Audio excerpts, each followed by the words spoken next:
In the late 80s and early 90s, when bands all over the country were cutting their hair and ditching their spandex for flannel shirts and a grittier, grungier sound, Lexington's music scene was also transforming. But bands in our city weren't necessarily getting grungier. They were finding their funk groove, slapping their basses, and trying to emulate the kings of the local scene, 10-Foot Pole. 10-Foot Pole had more influence over Lexington's music scene than national acts like Nirvana or Pearl Jam. They were really different. A four-piece funk rock outfit with a trumpet player. They would regularly draw crowds of hundreds to venues like the Rockledge and influenced a whole generation of Lexington musicians, still playing with their original lineup. A 10-Foot Pole concert now is a rare treat, as they only grace us with performances once or twice a year. But they are still as energetic as they were 35 years ago, still releasing new music. Their lead singer, lead guitarist, and principal songwriter is here with me now, so please welcome to the 859 Rewind, Mr. Billy Quinn. Let's go. Billy, thank you so much for coming out here and doing this with me. It's a trip to hear all that stuff. It brings back all these great memories, and you're welcome, and thanks for what you're doing. It means a lot to a lot of us who were around at that point in time. We really appreciate it. Let's go back to around 1991-ish. Did you realize, I know that you knew that you were a popular band, but did you realize how much influence you had over other bands in town? Let me see. No, I do remember, we played house shows and house parties, and we never really got gigs. And then when our buddy Dave Butler was going to open a club, we were like, hey, maybe this is going to lead us somewhere. But, the house shows and stuff were really cool. And so you built up your popularity in town by playing house parties? And let me set the scene. We played. Okay, so there was a house called the Maxwell House. Are you familiar with that? That's on Maxwell Street, and it's the big brick house with columns. I am, yes. It backed up to what we called the Grosvenor House, which I can talk volumes about. But that was sort of a hub, artistic hub where I lived for a few years. But man, one time we were playing in the basement of the Maxwell House, and it was 10-Foot Pole, and there was no lights, and so everybody brought glow sticks, and so they cut the glow sticks and they were spraying them. And my black Stratocaster still has the etchings where those glow sticks, like the chemicals, ate into my bass. Oh, and I thought it was so cool. And we played, and it was all these people were dancing in the basement, and somebody taps me on the shoulder and says, "Hey, are you guys gonna take a break?" And I said, "Yeah." And it was Steve Polton, and Steve Polton was in town from Nashville with his buddy Otto Helmuth and Chris Sullivan. Okay. And so you have to picture a basement party where the early beginnings of 10-Foot Pole, we did our thing, people loved it, and then basically what was at the time I think called Serious George, but Chris and Otto are these Serious George. Yeah, and those guys are, they're legends. We all became friends, but we were like, yeah, go for it. And then they went and threw down. I mean, it was amazing. Oh. It was amazing. So those house parties, man, were the way to get. I mean, there's a lot of them. I remember one time, I closed my eyes a lot when I play, and I looked up, and in my face was Will Parker, and I'm like, who's this guy? Of course, later we became, So maybe there was something, but we did have something special, the chemistry and whatnot. But and then later we all wound up giving lessons. There was a time where Dave Ferris was giving drum lessons, Brian was giving bass lessons, and we had younger bands, which maybe if you're a little bit younger than us, you're aware of some of them. But we would mentor these younger bands. That makes sense. In my high school, there was a band called Too Fat to Skate. Okay. Yes. Eric Little, right? And they were. I mean. Yeah. They were funky. Yeah. When back, and there was like at the Eric time. Eric and I wrote a great riff. We still play the riff. Every band everywhere else was trying to sound like Soundgarden, right? But bands in Lexington were trying to sound like you. They were trying to slap the bass. Yeah, they were. They were like Too Fat to Skate was a funky band, And, and that was a really cool thing. Like for me, I moved to Lexington when I was 14. And I came from this podunk town, 300 people. There were no shows. There were no weekend festivals. There weren't even guys playing acoustic guitars. I mean, it was nothing. Yeah. I had the only exposure I had to music was MTV. Yeah. And then about, the time I'm senior in high school, 17 years old, someone comes to me and says, hey, we're going to go to this club, the Rockledge. They have all ages nights on Sunday nights. Do you want to come? Yeah. Yeah, that sounds awesome. And there's 10-Foot Pole.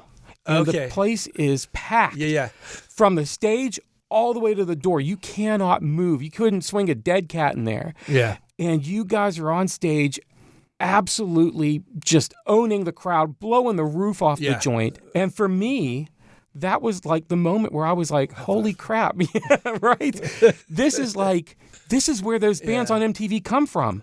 Like, it never occurred to me. Where does music come from? This is it. This is where they started. By the way, your story is Ashley's story in the opening, the prologue to the Put Some Gravy on It book. If you've read the 9 Pound Hammer book, Ashley's the author of that book. Right. And he says in there, he's the same story. He's like, I told my mom I was going to his house. He told his mom and we rode the car into Lexington and we went to an all-age show and he saw 9 Pound Hammer. Same story. Right. Oh, right. Different band. Same, right. But same experience. And I was talking to Butler the other day and sorry, Dave Butler. There's just a lot of Daves in the scene. So, and I said, man, the one thing you forgot to tell about the Rockledge, the all-age shows, man, that was the thing. And here you are. I know. I was going to bring it up, but you brought it up. When he left, that was one of the many things I regretted. That was my first podcast doing this, and I was like, I left a lot on the table. Of the many things we can thank Dave for. What are your memories of the all ages shows?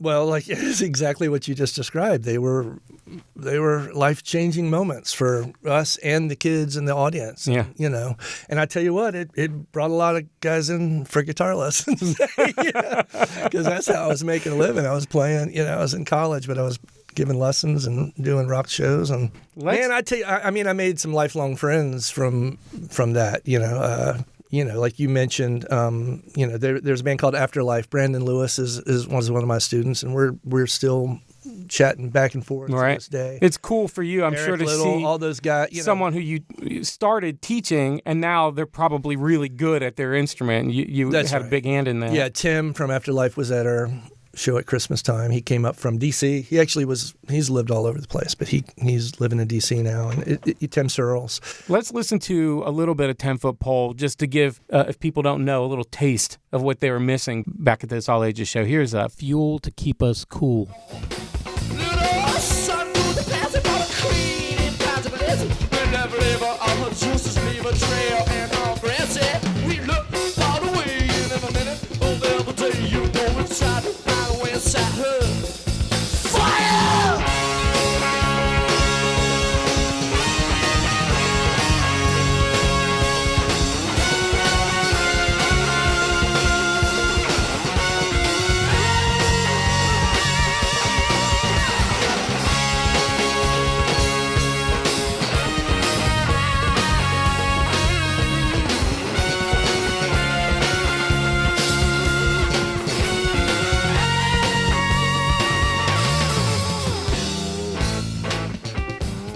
Billy, I take it from our off-air conversation that you don't spend a lot of time listening to your own music? Fair enough. The recordings, but I do. I mean, I hate to admit it, but I listen to my own band probably more than any other band. Well, you listen to it when you're at the studio or whatnot. A lot of decisions and time goes into deciding if this is the take or not. But yeah, once it's out, we move on. I mean, if anything, we're probably we have a backlog of songs we haven't released. We've got a bunch of songs we play live that we haven't released. So our problem is we're too creative, maybe.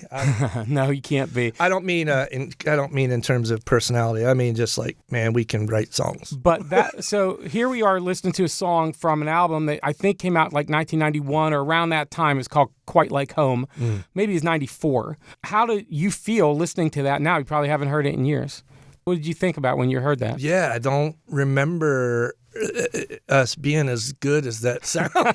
That was a live recording. Yeah, I hear that. Trip playing percussion is a great memory. He was always a great addition whenever he was on stage. Such a consummate, masterful musician. Trip was best known for his band, the Catawampas. Yeah, a lot, man. Trip goes way back. He had a band called Ogpots that blew my mind back in the day, and which is stop go spelled backwards. Okay. And he was big on, just a nice sprinkling of prog rock with modern alternative stuff. Trip's awesome. And it's cool to have guests, your friends who are in other bands, like get up on stage with you and jam like that.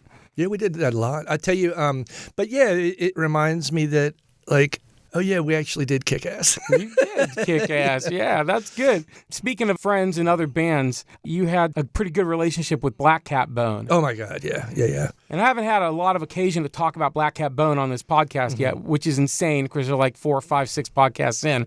And they were one of the bands. They were the big three. For me, back then, it was 10 Foot Pole, Black Cat Bone, and Groovezilla. Those were the ones. I'm not trying to disparage any other band because there's so many good ones. But Black Cat Bone, man, they were something else. You guys had a thing where you did open for each other. Yeah. Tell me about that. Did you experience that? I don't remember. You've heard the legend of that? Tell me. So Brian Arnett and Dave Engstrom were roommates, and we were always hanging out with each other. We also, which I hope we can get into a little bit, we shared rehearsal space above the Rockledge. And boy, are there some stories I can tell about that. But so yeah, back in the day when it was answering machines and paper calendars, and one day Brian and Dave Engstrom realized that we were both booked to play the same night, and one band was going to headline the Rockledge, the other band was going to headline Lina's. Oh, no. And we always did our best. And this goes back to my relationship with Lawrence, which we can get into later. But, we kind of would call each other and say, hey, what are you guys doing? I've got an offer to play this night. Oh, we don't want to get in your way. And, just working with each other to not, you don't want to play too much, but you don't want to stomp on your friends' toes. And right. That's very cool. Yeah. Well, it's kind of part of what happened, And so anyways, we were like, how about we open for each other? And we arranged for drivers, and I think we had 3 bands on the bill so that we could all, it was like clockwork, man. And so we went to Lina's and opened for Black Cat Bone, jumped in a car while Black Cat Bone was down at the Rockledge opening for us. That's insane. And we both had our drivers all lined up. Oh my God.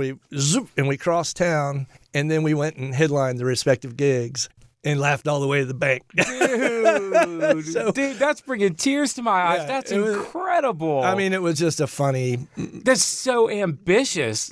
Nobody could pull that off. That is well, like nuts. you said, both bands had big draws, and so we were like, well, how about we just get everybody to come out to both places? And it's just funny. It's just one of the weird things. Man, we had a lot of those crazy moments with those guys. They were bros for sure. I've been dying for an excuse to play some Black Cat Bone, yes, so this is a good one. Let's hear a little bit of In the Mood.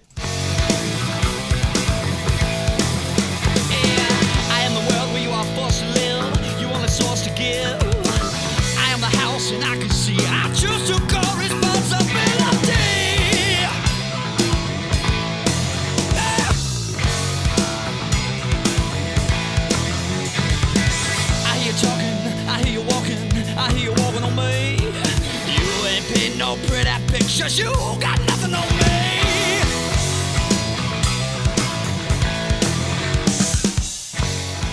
And that's Black Cat Bone, In the Mood. And any song that you hear on the show, any clip of a song, you can go to our website, 859rewind.com, and hear the entire song if you want to hear the whole song.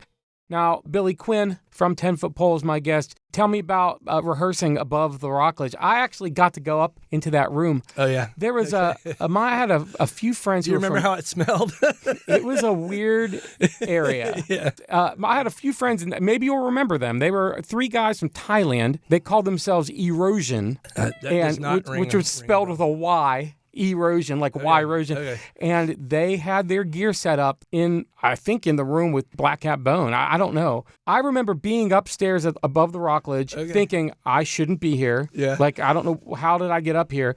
And seeing amplifiers or whatever sprayed, with the spray paint that said BCB on it. And that was weird. But what went on up there? Oh, man. Yeah, so that was an awesome time. I think there was 4 rooms or something.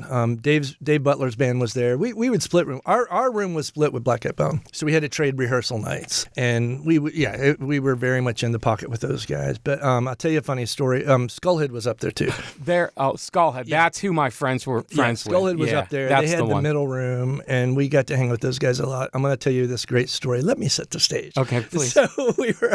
So we would hang on those Monday, Tuesday nights when nobody else was downtown, and Pat Francis and I, or Elwood as he's known today, we were hanging out, and a car drives by and some wheels scratch, and and these guys just for no reason, just go, "You all are freaks," or something like that. And without even batting an eye, both of us, Pat and I both, we just put up our hands and flipped them off. And we thought they were gone. Next thing I know, they came running at us, right? And so we were like, "Uh-oh, going to be a street fight." And so there we were out in front of the Rockledge, all tangled up with these rednecks. And I look up, and Will Parker runs off. And I'm like, "Oh, come on, dude. We could use your help here. You know, we're about to get our..." But he had run inside to get microphone stands. And so go get a weapon. Yeah, so he ran him off, and it was hilarious. And the next day, we were talking. I was like, "Man, I really got the best of that guy, but I can't figure out why my jaw hurts so bad." And everybody was like, "Yeah, man, no, you did pretty good, but he might have got the best of you." It was hilarious. But those kind of things happened, and yeah, all kinds of wildness ensued back in those days. Debauchery, but it wasn't as debauchery as you might think. But it was, those rehearsal rooms, I mean, gosh, for people who saw the shows, and thankfully the shows were good, there's like the other 99% of the time of just sitting with your buddies laughing. Right. And coming up with goofy ideas that, and we spent a lot of time. One time we left, Dave Ferris was playing this beat, and he was doing this bit where he wouldn't stop playing this beat, so he was like, "Pop, pigadon, shigadon." And we're like, "All right, man, we're going to take off. We're going to go grab a bite to eat. We're going to come back." And I swear we came back 30 minutes later, and we walk in, and he was playing. He had not broken. And I mean, those memories are priceless to me. The stuff that happens kind of between the bricks. But drummers, man. You used to run sound. Yeah. Oh, my God. Yeah. You ran sound for the Replacements? Well, I didn't mix the Replacements, but I was the tech, right? So what that means is that their guy comes in, and I show them, here's how you turn it on and off, and they take over. But yeah, I was in the room when they all walked in, and I'll never forget Paul Westerberg. He smacked the wall and said, "Brick walls, wooden floor. We're going to have a good time." All right. And Tommy Stinson, he had lost his cool the night before on the I guess it was a Tom Petty tour, and all of the big fat knobs of his Fender Precision bass had been bent. And I remember talking to his roadie or the tech guy or whatever. I said, "Man, you need a vice grip? I've got some vice grips." And he was like, "God, that's what I." So I went and got him some vice grips, and he straight. Oh my God. So that's my claim to fame. You straightened out his bass. And then they put on an amazing show, and it was scary because we thought the floor was going to cave in. But Scott Bowling and Dave ran the Rockledge, and we made sure that. Man, they put props underneath the floor and stuff. Like, there was a lot of work that went into that Replacement show to make sure the floor wasn't going to fall in. I remember someone telling me that they saw the Screaming Trees at the Rockledge, and the Screaming Trees had two guys in the band who were like 300-pound dudes, and they were pogoing, as was the dance move of the 90s. Yeah, I actually remember that show. The floor of the stage, whenever they would land, would buckle. They kept waiting for the... I guess it never did, but they thought the stage was going to collapse. Yeah, doing sound. I got to see a lot of good bands that way. Who do you remember? Who's besides the Replacements, who sticks out in your mind? Flaming Lips were really cool guys. Flaming Lips were really, really cool. Dave told a little bit of that story, how they came in with literally like jumper cables to hook into the 220. They were like, "We're going to do our own shit." They brought industrial grade smoke machines and stuff, but just really nice folks. There was a band called Pussy Galore that came through once, and I remember this guy had this effect that was inside of what was like a leather doctor's bag, and he wouldn't tell anybody what was in it, but they were able to get a live reproduction of that kind of distorted vocal sound.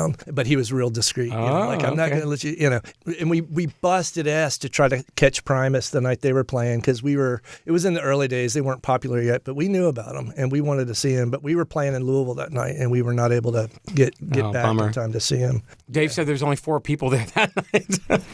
Well, they opened the show. Yeah, people came later. They opened for Government Cheese, who would pack it in. They would pack it in. But they set up. Yeah. Who were some local bands that you loved watching or running sound with or playing with? I know we talked about Black Hat. I love doing sound for those early days. Like Chris and Otto had that band, because they didn't play loud, and so it was easy to get a good mix. Oh yeah.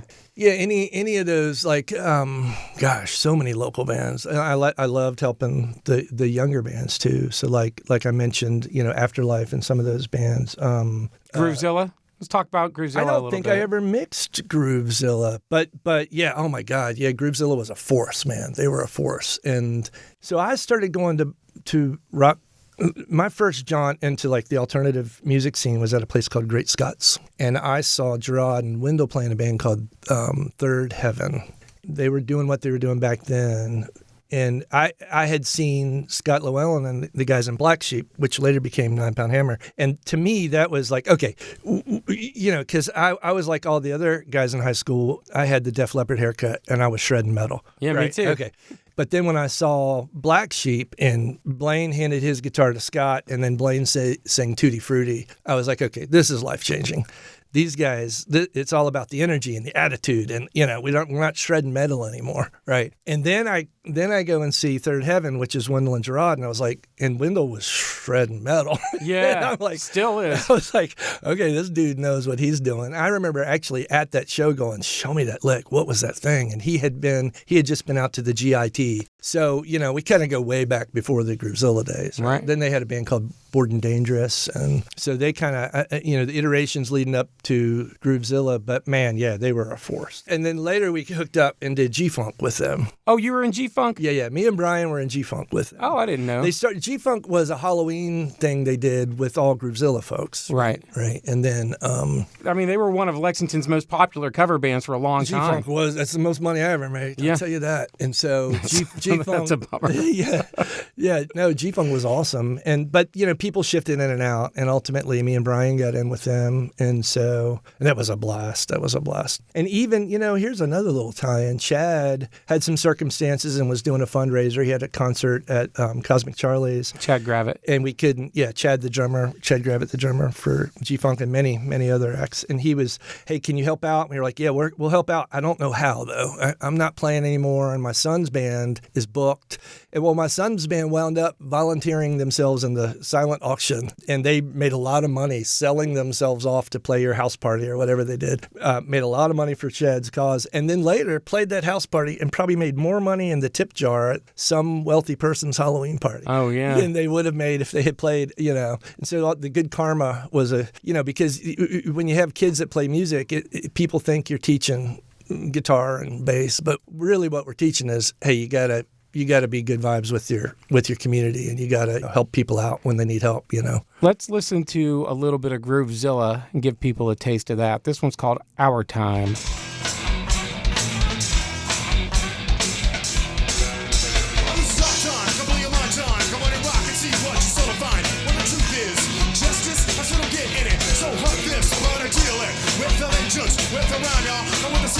It's a my thing, I don't need a gun. Another bullet to shoot, come off my tongue. First in your ear, straight to your heart. Go ahead, listen up, let the price start. Cause it's our time. This is our time. This is our time. This is our time. This is our time. This is our time. This is our time. Groovezilla. That's from that Bigger Than You thing that Engstrom orchestrated. Right, it was a compilation CD, had like 20 tracks, all different bands. Another thing that we all should be grateful for. He did a great job putting that together. Yeah, that was really cool. Yeah, man, thinking back on all that, it was right before they had some good luck with record labels and what have you. And it was very, very generous of him to say, hey, before whatever's going to happen next, let me make sure this fingerprint of the Lexington music scene is captured. And he did that. And I'm always grateful that he did that. It's very cool. Yeah. Dave's a real cool guy, Dave Engstrom. Yeah, I mean, that was a lot of work, man. Let me tell you, because now CDs, that's nothing. You make 400 of them on your computer in 2 minutes. Yeah. But back in the 90s, getting a CD pressed, that was a big deal. Yeah, it's wild. And R.I.P. to Gerard Figs, a great guy, gone way too soon. Man, yeah, we were doing this thing, you know, a couple years before he passed away, where we were playing a tribute to Thin Lizzy, and we had done it. You know, it was his idea, I think, and we a few of us got together and we played, and it couldn't have been better timing because it was like the night that UK won some basketball game, and we were supposed to go on after the game, and UK won, and we played all these Thin Lizzy songs, and it's the last time, you know, we did G-Funk together, and then that was the last time I got to play with Gerard. But yeah, awesome dude, man. He was awesome. Earlier in the interview, you mentioned the Grosvenor house. Yeah. Okay. Tell me more. I meant to bring that back around. Tell me about that. Yeah, it's a very, I guess it's a personal thing, but I'll share that there was a time in Lexington's music scene that's kind of pivotal, and that's around 1988. And a few things for me were happening. WRFL was about to happen. And what I mean by that is they knew they were going to have a radio station. And a lot of the people were already sort of casting themselves as, hey, I'm going to be a DJ. I'm going to be this. I'm going to be, it was going to happen. And so we lived on this street where there was a lot of those folks. Gordon Brown, Jamie Tittle lived right next door to us. And then we had this house that we didn't realize at the time, but the landlord was going to turn it into a bunch of little apartments. But we had the full house. So we took the basement, and Tootie from Veil of Tears had loaned us a snake. And so we cut the snake in half. Okay, for people who don't know, what's a snake? A snake is a bunch of wires that take the microphones from a mixing board all the way to where you power them up, So it's a way to get sound from point A to point B over a long distance. And so we wired up the snake from the basement all the way up the frame of the house. And then I got out the soldering iron and I resoldered everything. And we were able to make these recordings that were, we could record bands from the basement. We had a 4-track, and we were able to make these decent sounding recordings. At the time, George Glasscock was there, who was somebody who later, you can see him play last Friday with the Yonders, right? He's still going at it. He later had a band called the Hesitators. Carla Trisco, you might recognize the last name, was living there. She, and at the time, wasn't dating Dan Trisco. She was dating Lawrence Tarpey, who was in Active Ingredients. We had myself, Brian Polito, who later, he's kind of a collaborator with Lawrence. They do Rabbi Fever. They did the Yellow Belts. Yellow Belts, yeah. Just imagine this little hub of 3 or 4 houses on the street where everybody was going every which way. Sherry McGee mentioned, I think at one point she goes, "Did you know Wilbur?" And it's just, when I heard that, I about had a spit take, because he was one of these guys that would just show up and do like a Keith Haring painting on your wall of your house. And I gotta give a shout out to Lawrence and Sherry and those people, because they set this bar very early. Like when Rebel would go on tour, we did this tour.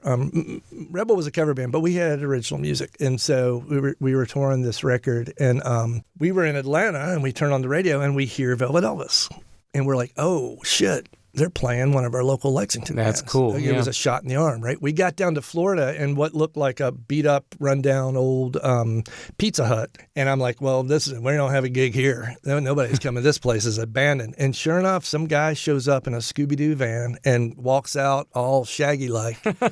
And he goes, "You guys from Lexington?" "Oh yeah, Active Ingredients." And we were like, okay, all right. The legend had spread. Lawrence Tarpey is the name that's been most mentioned on my show. Yeah. And I don't know Lawrence. I don't think I've even met him. Right. But his influence is even felt to me. Like Rabbi Fever was one of my favorite punk rock bands back in the day. Yeah. So it's like every single person, including you, who's been on the show, has mentioned Lawrence. Yeah. So what happened in the Grosvenor house was we were just a lot of different people were going down to the basement and grabbing instruments. Now, at the time, I was playing in Rebel. But George started playing country, and Lawrence started goofing around, and this band, the Resurrected Bloated Floaters, was like literally being born before my eyes. And I would run upstairs and make recordings, and so one day one of our roommates said, "Hey, I've got a friend that plays bass," and Brian Arnett came over, and I heard him from the perfect sound of up in that bedroom where I could hear mixes really clearly, and I heard Brian play bass, and I was like, I want to play with that guy. So that's how 10-Foot Pole came to be. Absolutely. 10-Foot Pole was born out of the origin story. Yeah, Lawrence and what he and George were doing with the Resurrected Bloated Floaters. And so I just straight up pulled Brian. I mean, I heard him one rehearsal, and I was like, "Hey, you're in good hands playing with Lawrence Tarpey. But maybe if you got any extra time, there was just something about the way he played that incredible. I was like, I don't, you hear certain people and you're like, it was love at first sight. Yeah. And so we've been buddies and been playing together ever since then. And then Brian Polito was also our original drummer, but he was spread so thin, he pulled us aside and basically said, "Hey guys, I've got a lot on my plate. You might want to start looking for another drummer." And of course, as the stars aligned, Brian had just happened to start the semester at UK, and he was doing a music degree, and he was in the jazz band, and he was in like the B level jazz band. Right. He wasn't in the A level. Well, Dave Ferris had just been demoted from the A level band because he forgot his music at a gig or some kind of stupid bullshit like that. Like who has the nerve to demote? Yeah, right.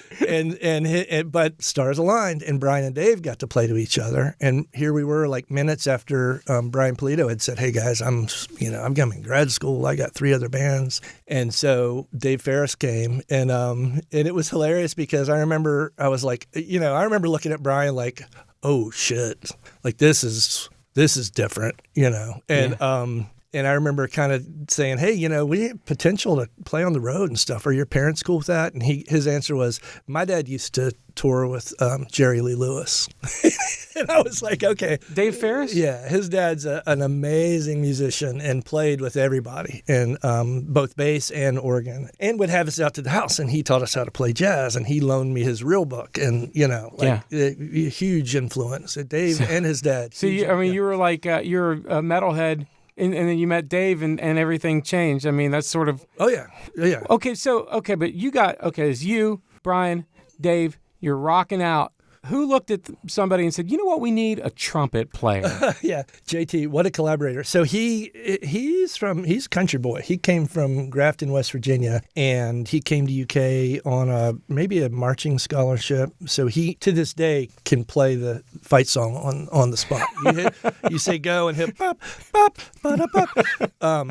And so, yeah, man, he knew Dave, and Dave said, hey, we're going to go in the studio, which is kind of a funny story. But somehow the guys in that band Exile, the Kentucky band Exile, they had a private studio where they did they would work out songs before they would go down to Nashville. And it was right off of Tates Creek Road, but it was private. Wow. It was nobody in town that I know of ever worked there except for us. When the night closes in, right? That's Exile, right? Yeah. You have a ton of hits. Anyways, they're like, hey man, we like you guys. You want to come and record at our studio? Oh, that's insane. I think there was a guy we were working with named John Clayton who kind of knew somebody. We had an in somehow. Anyways, we got in there, and we all were hearing horn parts. And so these bandmates of mine were in jazz bands, so we grabbed a few horn players, and they all were great, but JT was a cool hang. Right. You know what I mean? Right. Everybody we play with, great musicians, but JT was the cool hang. He just fit in. And so JT has a great story, which is when he played the first time with us live, and it was one of those shows like you were talking about, fever pitch, place going crazy, right? We boiled the crowd is what we used to call it. Right on. And after it was over, he was like, that was my first rock concert I've ever been to. Oh. Because I played in front of big crowds like at the football stadium, but I've never been to a rock show. Oh, man, that would blow his mind, too. And I, from the get-go, he was a great dude to hang with and perform with. So I remember the van drive where we were coming back from Louisville or wherever it was, and I was like, hey, man, I think he should just be a full member of the band. And everybody's like, yeah, let's do it. That's awesome. And so it was just, he's a great musician, but more importantly, he's a great hang. And that's what happened. That's the story. Well, it gave you a really, truly unique sound. I mean, it wasn't like ska.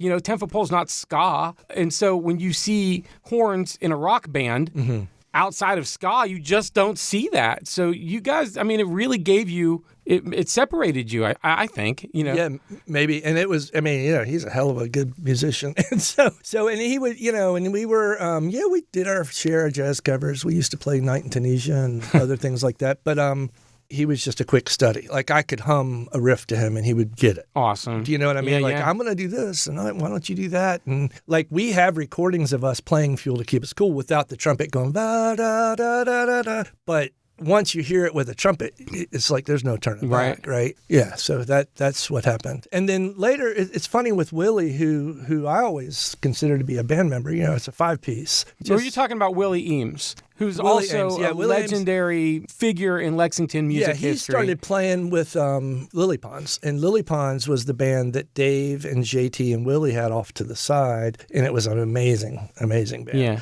Instrumental music. Just like a laid-back kind of jazzy thing. I wouldn't say it was laid back. They were intense, but yeah, it was. Okay. But it was instrumental, and they could be laid back, But they could also. I mean, it's Dave playing drums, so they could take it anywhere they wanted to go, right? And Willie kind of came over, and all I can say is that there's some things that are magical that happen. And when he started, and a lot, by the way, a lot of guys say this who play with Willie. I'm not the only one. Okay. Most people will be like, "Oh man, it's magic when I play with Willie." Like everybody says that. And everybody's got a deep, special connection with him, but it's just him. Yeah. So he unfortunately came right when we were kind of hanging it up, but he's played every show since then. He's in the band now. He is in the band, and he's writing songs with us, and he's as 10-foot pole as any of us. Yeah. Let's come to the modern day then. What's 10-foot pole up to now? Mainly we're being bros. we get together every week the best we can and hang out. And last week's practice was a big discussion about what came first, language or music. And we just hang out. You end up talking more than you end up playing music. We jam, and then every now and then somebody has a song, and we turn it into something. And for whatever reason, we still get gigs, and we don't seek out gigs. We don't go looking for gigs. But if somebody has a good one, and it's worthwhile to get our trumpet player who lives in New York City to come into town and not lose money. Right. He's cool about it, but he doesn't want to go home broke or net loss, Right. And we've been fortunate enough. Those happen about once a year. And so what we're doing now is Dave has this amazing rehearsal space that he's built up over like 25 years. And I mean, he's got everything, but he got it slowly, and it's built up and built up. And so we can literally walk into a room, how's the kids, how's the wife, we flip on a switch, and we can be recording in a second. He's got a set of drums, all the things, everything's mic'd up. He doesn't have a studio. I don't want to make it sound like Dave has a studio. He has his rehearsal space for his music. Do you see what I'm saying? Yeah. And it's probably my favorite place on the planet. Let's listen to some new 10-foot pole. Yeah, please. This one is called, what's this called? Yeah. Yeah. When did you record this? About how long ago? I think we put it out last spring, last summer. Okay, great. So fresh 10-foot pole. Let's check this out. Well, Tanya and Donna, they both love Madonna. They both love their mamas, and they wanna be free. Said Tanya to Donna, let's put on pajamas. It's our melodrama. Let's go be happy. Well, you know that you wanna be happy, and you know that you wanna be free. Yeah, yeah, yeah, yeah, yeah, yeah, yeah, yeah, yeah, yeah, yeah, yeah, yeah, yeah, yeah,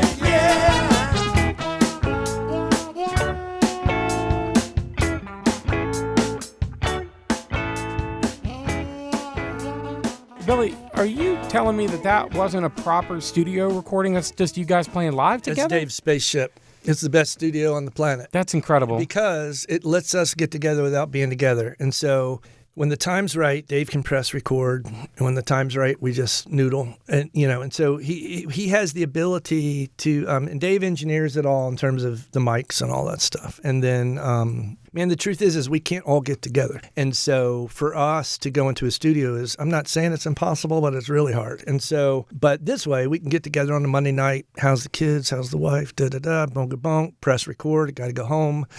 And we throw the tracks onto a drive. JT gets them in New York City. He adds his thing. Like on that song, there's some really cool stuff he does. And he goes, hey guys, I've done 3 variations of tell me which one you like. And we're like, oh shit, we like them all. Yeah, of course. Sometimes we play them all. And that's it. And that's what we've been doing. And, all credit to Dave for building this wonderful spaceship he's got. And he's really the one encouraging us, like, come on, guys, let's get together. Let's record. Let's keep going. Good for him. And, it's not like none of us want to, but it's like it's good to have a cheerleader. You got to have what we call it the Paul, as in the Paul McCartney. Yeah. So in my band, I'm the Paul. Okay. I'm the one that's like, guys, why hasn't anybody recorded it? It's been 2 weeks. Record something, Yeah. And so every band's got to at least have one of those guys. We were laughing the other night, Dave and I, because one time I went over there and it was just he and I, and it's just so nice to hang, in this little space he has. And we're both left-handed. Dave and I are both left-handed. And I said, man, let's record a song right-handed. Oh, no. And I mean, his idea, my idea, I can't remember. And we recorded this crazy country song, and it's, that'll never come out, but it's hilarious. And he was like, yeah. And he set his drums up all the what we call the wrong way. And I played guitar the wrong way, and just fun. Man. You're just having fun now. That's really cool. There's no pressure. You don't have to worry about drawing a crowd or making money. You've got your square jobs. So now you're just doing it for the love of doing it and being together with each other. Yeah, and every now and then we get to play live, and the ghost shows up. You know what I mean? Like we have this the ingredient to the Timber Pole soup is kind of magical. Like none of us could find equivalent musicians that are different than us and make that, there's something else there. And it's the whatever's in that soup that makes the Timber Pole magic. It's kind of got to be us, Yeah. That's true for all bands, by the way. I love bands. And I think, when we talk about like the current music scene in Lexington, it's maybe the best it's ever been, but there's not bands. There's artists. Right. Artists are now. Yeah, that's the thing now, yeah. And man, you miss the soup. You miss the ghost showing up. You miss going to see, like, when that guy looks at that guy and they decide to take a left turn. I see a lot of amazing local artists, and they'll show up each time with a different band. Right. They don't care who's playing guitar, but as long as, the song is front and center, and that's probably what's going to put Lexington on the map one day. Man, that's really interesting. But back in the day, it was bands, and it was like, it was... Yeah, opening for each other on some crazy night. Yeah. That's just... Yeah, the music had a lot to do with the soup and the ingredients, and that was what we kind of, at least in the Timber Pole world. So you mentioned your kids. You got kids who are musicians as well. Oh, yeah. So my kids were, Rebel, I used to play in Rebel, and Rebel, I still play in Rebel, and Rebel practiced at my house for a really long time, and we left the instruments out. That's a catchphrase, leave the instruments out, right? People say, did you teach your kids how to play? No, I just left out the instruments. They figured it out on their own. And before you know it, you got the kid coming over from middle school who also plays, and before you know it, these bands are forming, and oh my God, the White Stripes are in my basement.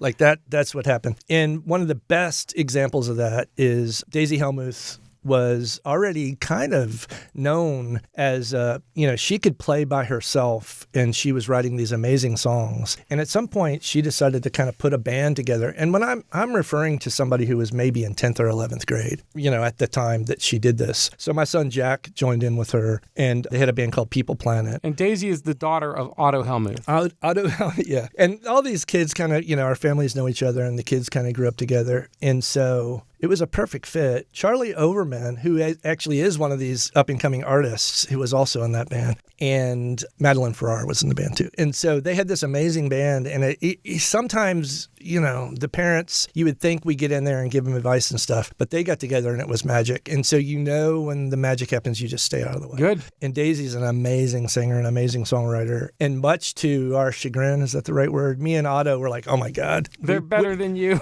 We put them on Spotify, and there's this app, I don't know if you have it, but there's this app, that's the Spotify app, that 99.9% of the people, but there's also Spotify for artists where you can track if anybody's listening. Yes. And I was sitting there. You can see the numbers. I was sitting there, I think my son Jack and I were out to dinner, and he had it, and I had it. And every time there was a listen, there was a ding, it was like ding, ding, ding. And he was like, hey, Dad, do you mind just turning that off? And I was like, dude, your band is going through the roof, and you're telling me, and he was like humble, They all had their sights set for college and all that stuff. So they all did very well in college, and they made the right choice. But yeah, they have an over 1 million selling hit on Spotify. Yeah, and over 1 million downloads or streams on Spotify. You'd be hard pressed to find any other Lexington band that does it well, except for maybe, for sure, 9 Pound Hammer, who is world-renowned rock star band. And let me say, because I had not heard it until you sent it to me, they earned those 1 million streams. This song is amazing. I've listened to it 40 times in the past 2 days, and I'm going to play it now for our listeners. This is a band, People Planet, and the song is called Rehab. Back to you and never. You're never gonna leave this town and get to somewhere better. I have a dream, I know it now. I don't need you to see it, and I'll never stop. I don't care how to need you to achieve it. My happiness got lost in you, but now I'm never gonna leave it. Oh, I can't wait to get out and make you so sad you lost me. Everyone will know you gave me. You'll be so sorry you crossed me. You'll never live it down because I'm never gonna let you. What you do is so bad, you deserve everything that hits you, and I'm done looking for your face in a crowd that doesn't miss you.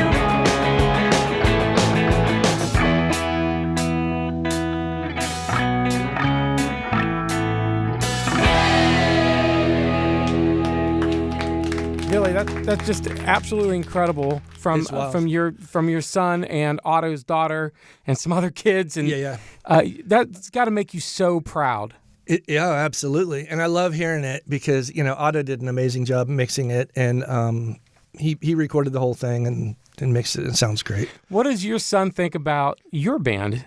Oh, does he think it's cool? Or? Yeah, my boys dig all the music we make, and they try to make an effort to come to the shows and stuff. My son Jack took lessons from Dave, so yeah, it's a tight thing, that for sure. Yeah, one of our better shows in the recent reunions was one at the Burl, and I remember Wills, my oldest son, said, "Dad, what's the deal? Why did you stop doing this?" And I was like, you were born around the year we quit. Do I need to say anything else? And he was like, "Oh, okay, I get it. Guilt trip."